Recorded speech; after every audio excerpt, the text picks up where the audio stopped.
Hey guys, Sneaky Snake here, brothers in arms, World of Warships, and today's video we're going to take a look at a great game that I had in the Alsace, the Tier 9 French battleship.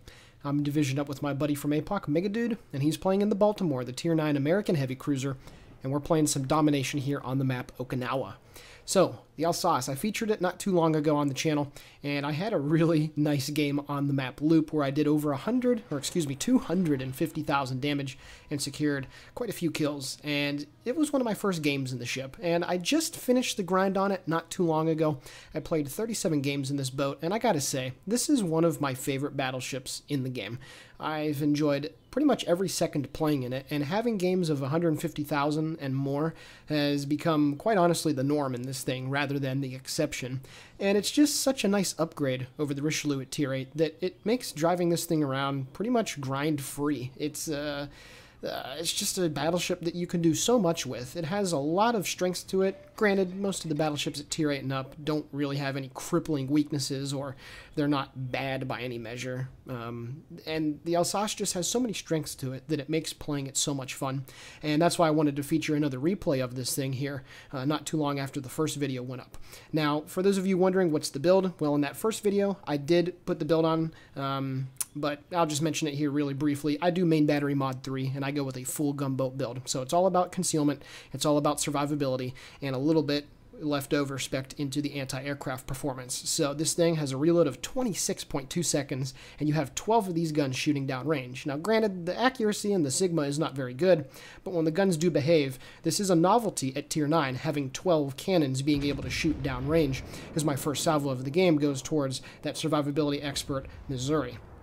Now, of course, these are only 15-inch guns, but they still retain excellent penetration at range, and these are shells that can deal a lot of damage really quickly, and considering the rate of fire, again, can get down to 26 seconds before you factor in adrenaline rush, this is a battleship that you do not want to stay under sustained fire from.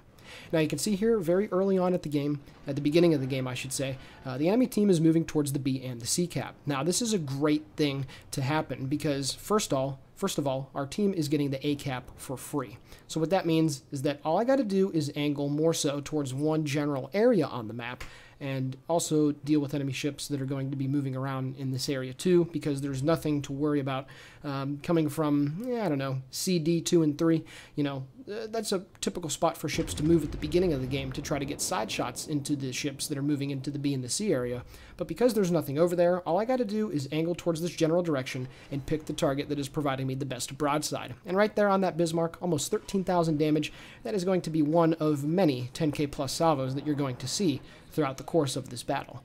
So, the friendly Kiev that is, and my buddy Mega are trying to get onto the C cap. The enemy team has captured the B objective, and the rest of our team is now in the vicinity of B and C. And honestly, on Okinawa, this is quite a nice fight that develops down here. If both teams decide to stack their heavy ships down at B and C, this is a great area to duke it out, as I get over 13,000 there on that Missouri, so make that heavy broadside number 2. But yeah, there's a lot of open water down here. There's few islands, so if you play the concealment game correctly, you can see how I consistently go in and out of detection, because my concealment is only 12.6 kilometers before I pull the trigger.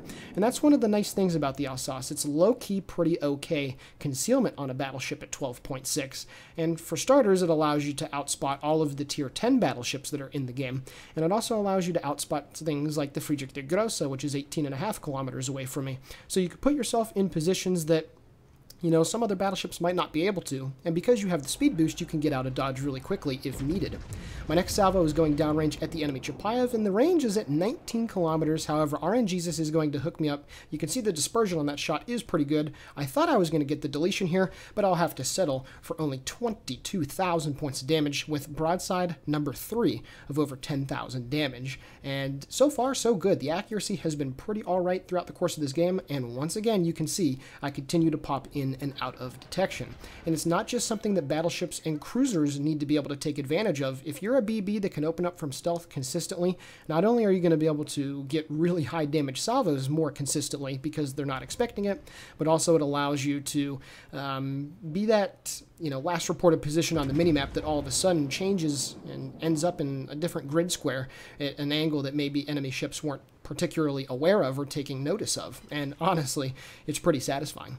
So at this point, I feel like there's no reason for me to continue my push to the south. You can see the enemy Chengmu that just capped the sea objective is not too far away from me, only about 10 kilometers, and I would imagine that torpedoes are in on the way. So what I'm going to do is about face, and I'm going to head back towards the B cap, because you can see at this point, some of the friendly ships, the Edinburgh and the Fletcher, have pushed through the A cap. We also have an Atlanta and a Friedrich the Grosse, which are getting on the B cap, and then the rest of my team has kind of moved back up that way as well. So I feel a bit lonely down here, and I want to get back to a more central location of the map where I can try to work over some more broadsides. And here we go. The next salvo going down range will be at the Friedrich the Grosse. About 16 kilometers, he's going full broadside, but he's not paying attention to me, and the shells are going down.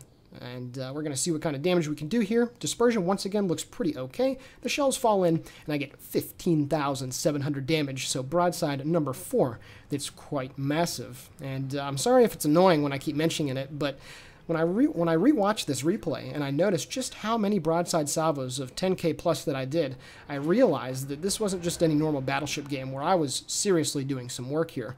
You can see once again there's all this smoke that's off my bow and just a little bit off the port side, so it allows me to once again open up from stealth. The shell's going down range. The accuracy looks pretty good again. The Freddy is not going to be able to turn out of the way in time, and there we go. 10,000 damage done to that Tier 9 German behemoth. So in 2 good salvos, I've chunked him down with the help of some friends down to below half health, and he immediately has to get out of dodge. So that's obviously good stuff. I got 5 seconds more on the reload, and I'm looking. There's so many targets to shoot at. There's a plethora of enemy warships down by the sea cap. You can see that pretty much all of them have grouped up just to the southwest of the cap. And now as the Atlanta goes undetected, I'm going to toss another salvo downrange. A bit anticipatory. I was figuring that he was going to continue his hard turn to the right. He does not, but I still get 3 over penetration. So I'm at about 90,000 points of damage so far. The score is 367 to 516, and even though we've lost 3 ships to 1, we're still in the advantage because we have 2 of the caps, with one of them that is not going to be recapped ever for the rest of this game. So even though we're losing more ships, the point total, it's still not that bad. We're only down by about 230 points, and all we need to do is get a kill or 2, and we're going to be right back in this game. My next salvo going downrange at the Bismarck, who's bow on. A bit poor on the salvo. The dispersion was a little wonky, but also my aim was a bit off too. However, these 15-inch guns don't really perform that well against bow-end targets. You have to get some pretty incredible dispersion for you to be able to find those weak points in the superstructure of enemy battleships.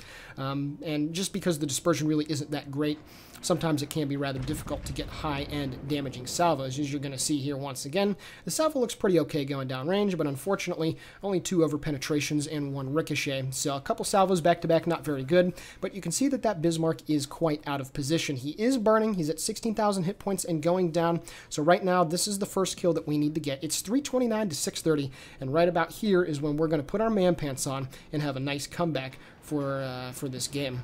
Torpedoes going downrange. I see that they're going to hit into the Bismarck, so there's no reason for me to shoot at him. But then, what do you know? The Bismarck actually manages to dodge the torpedo salvo.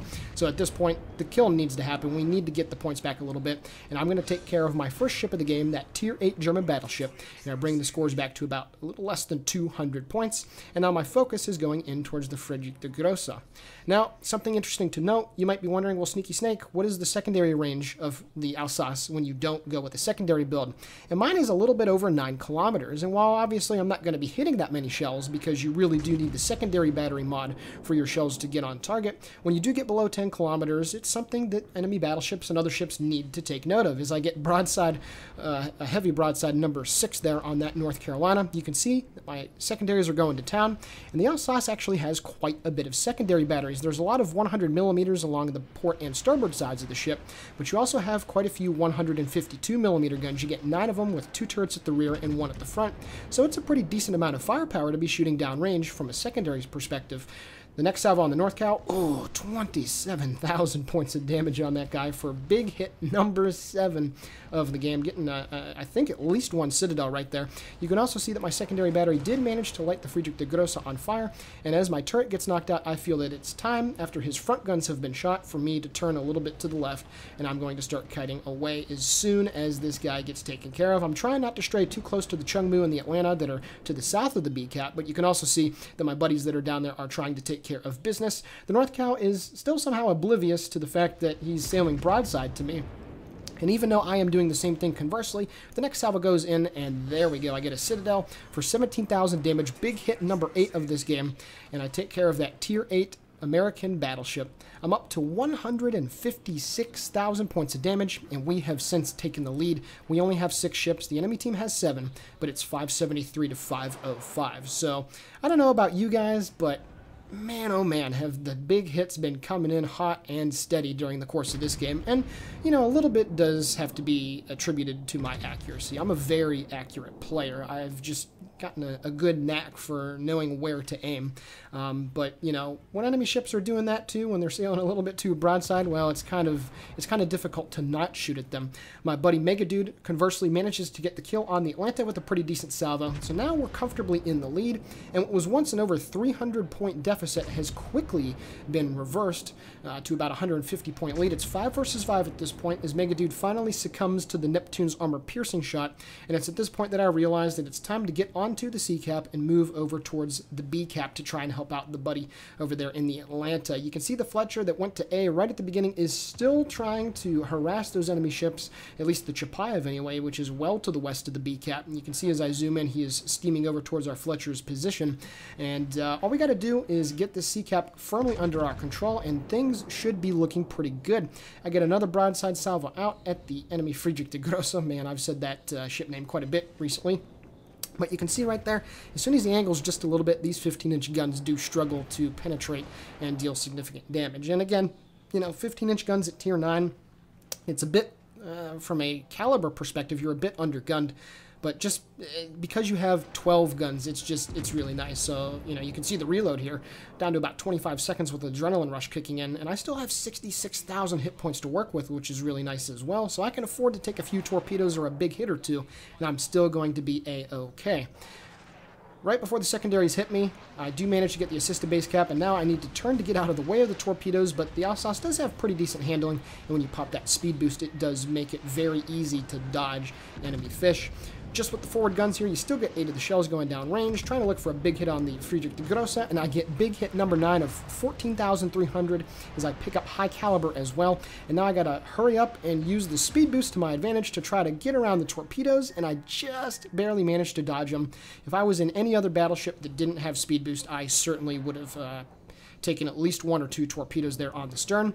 And then I'm able to close the distance enough to the enemy Neptune to where when he shoots, well, unfortunately his smokescreen is not able to hide himself from my salvo, and there we go. I get big hit number 10 of 11,000, getting 1 Citadel on that tier 9 British light cruiser. I pick up Confederate as well, as I'm up to 195,000 points of damage. And yeah, I believe the Neptune's surface detectability range when firing in smoke is around 6.6 kilometers. So unfortunately for that guy, either he didn't know what the number was or he kind of forgot about it, and I was able to make him pay. And, you know, that's one thing about French battleships, which is really nice. When you are dealing with smoked up cruisers, you can close the distance so fast that sometimes they get a little bit too overextended, and then all you got to do is just get close enough to where when they shoot, they're going to get detected, and you can do that. I've deleted quite a few Edinburghs and Neptunes and a couple Minotaurs when I grinded up on this ship, just because, you know, charging down those smoke screens like right now when I'm undetected, and yeah, it's worked out to my favor quite a few times. I'm looking for another big salvo here on the enemy Friedrich de Grosse. He's turning broadside to me at about 10 kilometers. He's got 14,000, make that 11,000 hit points. The salvo looks great, and oh yeah, big hit number 11 of this game, killing off that tier 9 German battleship. I'm up to my 4th kill of the game, 211,000 points of damage, and now I am going to charge down the smokescreen that the Edinburgh is in. There's only 2 enemy ships left. The other being the enemy Alsace, which of course is a very big threat to me. But what I'm going to do here, you can see his last reported position was in Echo 7 when moving to the southeast. So what I'm going to do is try to put that island to my right in between me and his last reported position. And it's very easy for me to do so because of the speed boost that is activated. So, you know, I'm going to be able to get well ahead and put myself in an azimuth in an angle where he's not going to have a chance to drop torpedoes in at me. So even though I am detected, I'm not really sweating torpedoes too much. And now that I see that he has shown himself about 7.8 kilometers away, now all I got to do is turn a little bit to the left, and I will be able to angle myself as my secondaries do start to shoot down range at that guy. Again, you're not going to get that many hits, but there we go. I do get a fire on him. The Edinburgh decides to come charging out of his smoke screen. He's at 5 kilometers and 32,000 hit points.